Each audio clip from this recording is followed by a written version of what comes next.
where the hat quarry was for the statues, and the hats are right behind me. And these, like some of the statues at Ranawaraku, these are waiting to be transported to the different ahu. And how they put them up there is open to conjecture, but you can see on the sign there how the Park Service looks at it. And in this case, they moved these very easily. We call it parbuckling. If you have a long rope, better if you have two, because if you put them not together, but side by side like this, you can control the direction that the top knot rolls. And what you do is obviously put one down, roll this over on top of the rope, or two down that are parallel to each other, roll this over on it, and then pull the rope up and over the hat, and then pull on those, and you roll this thing on top of rope, and all you have to do is replace it. Very easy to do, and we don't find a separate road for these things.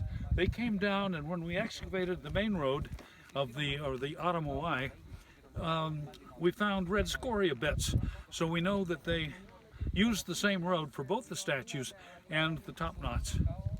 Now, getting them up on top is another problem.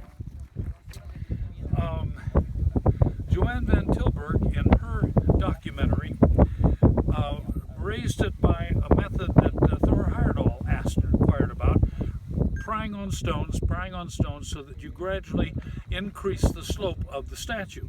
Well, what she did was to attach one of these top knots to the statue head to start with, so that statue plus top knot gradually went up like this.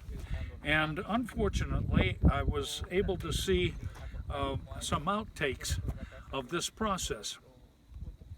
In the documentary, they get it to stand up just like that.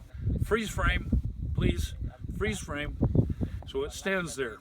In the outtakes, they make it just to this, and suddenly the top knot falls off. And that was prevented from being shown to the public because it wasn't quite right, and they didn't have the gumption to do it again. So it kind of is left as a big question mark, frankly. So these things were movable and easy to move, and movable along the roadways. The roadways are consistent, 3.5 meters wide, which would accommodate every single one of these statue top knots as well as the statues. So it's not necessarily controversial. There's still question marks. How fast can you do that? We have never experimented with moving one of these things with ropes and public pulling on the ropes to get it to roll. But this seems to be the only way you could move them easily. Did the